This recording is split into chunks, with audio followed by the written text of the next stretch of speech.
Good afternoon. I've been looking forward to speaking with everyone today. I've had the great opportunity to read the production section of John Maxwell's 5 Levels of Leadership and have gained lots of great, fresh insight that I can't wait to share with you today so that together we can all thrive. I want to begin by having you ponder a question that is vital to each of us as managers over insurance salespeople. Is production truly necessary? I can guarantee that none of you would say no, but why is it necessary? As discussed in Maxwell's book, productivity is vital because of the ability to produce results is the separating line between success and no success. He also challenged leaders with the idea that people will produce only if their leaders produce. Productivity brings reality to the vision being pursued, which then inspires every employee, making them feel good about themselves and creating momentum and high morale towards their work. Once the productivity momentum begins to build, it resembles the tide in that it brings more success along with it, leading to greater overall success. Finally, leadership production is the foundation to team building. And who wants to leave a great team? So overall, the purpose of this section was to identify the vitality of being a leader that produces in order to have a team that produces, because after all, who you are is who you attract, and people do what people see. So as we look to Maxwell's book to learn more about leadership in terms of production, an important idea for us to note is that a team is only going to be as productive as their leader teaches them to be, and example setting is the greatest teacher. In summarizing Maxwell's advice to leaders, production by the leader is the start of a staff that produces. As a leader produces, it brings about credibility to the leader as we work with excellence and help our staff to be productive along with us. Then, as number 2 states, being productive sets the example by which the employee should follow, setting forth a model and a standard for your staff to visually see how they should actually be. Being a successful leader requires that we communicate a vision as their leader, and being productive brings clarity and reality to that vision, helping our staff to be able to act on it too. Productivity as a leader also allows us to be active in breaking through obstacles, putting out fires, correcting mistakes, and efficiently directing people, which solves many of the problems that we face day to day within our leadership position. As you see with number 5, productive leaders create momentum that becomes the leader's best friend, bringing their team with them in the wave of productive momentum. And finally, we'll talk a little more about the importance of team building a little later, but productive leaders create the foundation for building a championship team of producers. As he explained the best behaviors and practices for our level 3 leader, Maxwell once again summed his advice up into 6 main objectives as we saw before. In order to make the most of productive leadership, he advises that we understand how our personal giftedness contributes to the vision in order to maximize our abilities with respect to the vision that we set forth. We should cast a vision for exactly what needs to be accomplished, begin to develop our staff into a team, prioritize both our tasks and the tasks of our team members in a way that yields the highest possible return, be willing and ready to be a changing agent, and never lose sight of the fact that results are always the underlying and ultimate goal of all of our efforts. And now, as we move into the issues that are specific to us as Aflac district managers, to discuss how Maxwell's level 3 leadership advice ties directly into our work, I wanted to begin by proposing a challenge to each of us as managers to hold ourselves to a higher standard of productivity than we even dare to hold the rest of our departments to. If we want our teams to produce, we must lead in the way of production.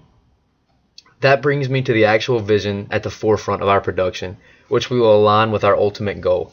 As we know, our goal day in and day out for both us and our employees is to effectively sell insurance and offer quality services to the best of our abilities.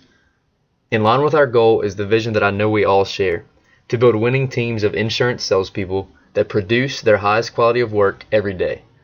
Productivity is measurable, as profitability is measurable. And as we lead the way in production, each employee will gain the satisfaction of seeking their individual productivity growth, leading them to desire to continue in that way, because the reality of their increased sales and client base will be all the motivation that they need to strive for even more success in productivity. We pave the way, going before them in production, in order that they may produce their highest quality work by following our lead. So let's put feet to this vision and produce producers. Over the next few minutes, we will discuss how to actively manage and engage our employees in a way that builds up a productive momentum that leads them to produce the sales goals and client-based growth that we want in each of our departments. The first step or challenge is to develop a mindset for success within each of our employees. But what does success look like in our office? We measure success based upon sales and the provision of services to clients. The result of productivity is success, and the formula for a success-driven team of employees is a simple one: a model of production that sets the standard for them to see what success looks like, plus a constant communication of the vision through both words and actions to ensure that each employee fully understands the vision they are all working towards. It's key that they understand what success truly looks like in their productivity so that they can be motivated and driven towards success when they begin to see that success within their own work.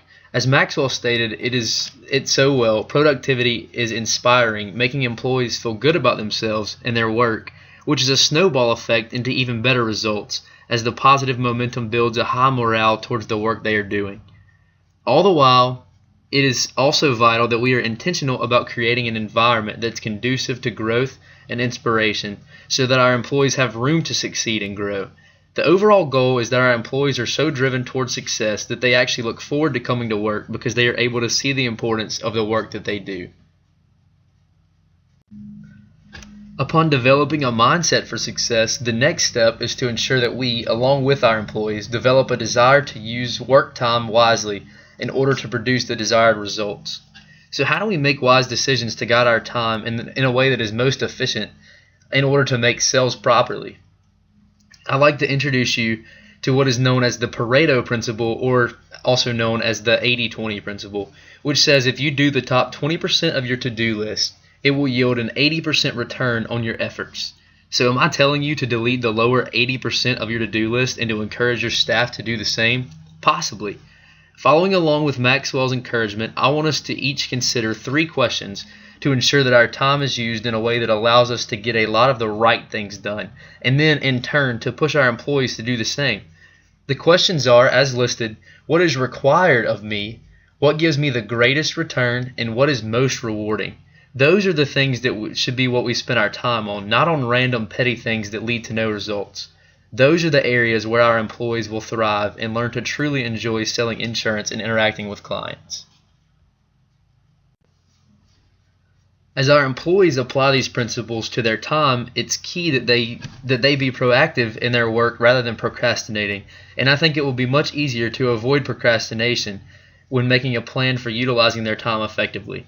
Procrastination typically comes from a lack of a desire to do the task at hand, but visually seeing and acknowledging how they can use their time productively will push them to keep moving forward in their work. As we train our employees in how to use their time according to the 80-20 principle, it's crucial that we address procrastination in light of being self-motivators that produce work that will follow suit with our success, with our mindset of success. Procrastination can also potentially be an issue for employees that experience success because they often back off and take some time off mentally while at work. But Maxwell warns us against this and says that we should warn our employees of the same. We shouldn't be tripping over success in productivity, but we should use it to gain momentum through an effective use of time and use it to keep achieving even greater successes in the workplace. So up until this point, we have discussed the importance of productivity or increased sales and how it is achieved through training our employees to have a mindset of success and an effective use of time. But while productivity may start with the individual's understanding and desiring of what the vision of success actually looks like, the greatest productivity will be produced when we as leaders develop a teamwork mentality amongst our staff. As one of the great basketball coaches of UCLA, John Wooden, says, "The one who scores a basket has 10 hands." With that in mind, we should hire and train our employees based upon this team mentality, making sure each employee is contributing their personal strengths to the team so that as a whole we will maximize our production. There are 3 major topics that are tough for employees to implement until they realize that they are part of a team. And these include being assertive both to each other and to the clients, practicing professional ethics, and effectively dealing with the frequent change in our work environment. Within our line of work, especially, it is crucial that we train our employees to be assertive as they communicate with each other and with clients. Being assertive doesn't mean being rude, but simply displays confidence while minimizing confusion. As we want our employees to view their position as a team member rather than an individual employee, it is crucial that they communicate assertively with each other because, as Maxwell puts it, fuzzy communication leads to unclear direction, which produces sloppy execution. Being assertive starts with us giving a clear, direct vision and flows into our district as our employees pick up on that and then give clear, direct guidance to each other so that everyone is on the same page and working towards the same goal in the right way. The same principle should be applied as we and our staff communicate with our clients and even potential clients, being assertive as we give the details, terms, and conditions of the insurance that we sell, in order to avoid many issues that can arise when employees and or the leaders or clients are not on the same page. Let's strive to follow Maxwell's advice of communicating in an open, honest, and ongoing way to avoid confusion that would get in the way of producing our desired work. Now on to a topic that is crucial but often overlooked in the pursuit of achieving our sales goals: the practice of professional ethics by every team member within our staff. The weight of acting ethically actually falls very heavily on us as the head of the team to set the tone for how to act. According to Mark Twain, to do right is wonderful. To teach others to do right is even more wonderful and much easier. Maxwell also points out that people do what people see, and our employees take note of how we act, whether it be ethically or not. So we have to strive to hold ourselves to a very high standard of ethics before we can expect our employees to do that same thing. But once you've paved the path of ethics, constantly demonstrate and communicate clearly how the employees should act within the organization. This is also when the development of a team atmosphere is important, because as they feel like part of a team, they will desire to work together and also act in the most ethical way possible to avoid causing harm to any of their team members or to their team as a whole. Finally, we know that our employees are faced with a frequent change in their work environment, from the personnel to the clients they are working with. As Maxwell points out, progress always requires change, whether it means by adding more clients, more staff members, or changing staff members. So experiencing success in productivity requires that our employees are prepared and willing to effectively handle changing environments. Employees will be far more likely to positively endure change once we, as their managers, help them achieve results that give us the credibility and momentum we need to start embracing changes as necessary. Momentum produces the energy needed for that change, but the productive momentum is only the starting point. We as leaders must then lead the way in creating a positive change. Maxwell gives incredible insight into this area, and I hope we can all learn from this in order to effectively lead our teams through the necessary changes within the work environment. As a team, we are essentially the coach, and it is our job to avoid pointing out the need for change, but instead to build upon those similarities of our team members to shape a bond between our team members that can allow them to embrace and even enjoy the change. The bond is built upon 5 common grounds as listed here, which include sharing the same vision, aligning the values between the team members, building relationships amongst our employees, implementing a positive attitude towards working together through change, and, as previously explained, encouraging open, honest, and ongoing communication that allows the whole team to be on the same page at all times.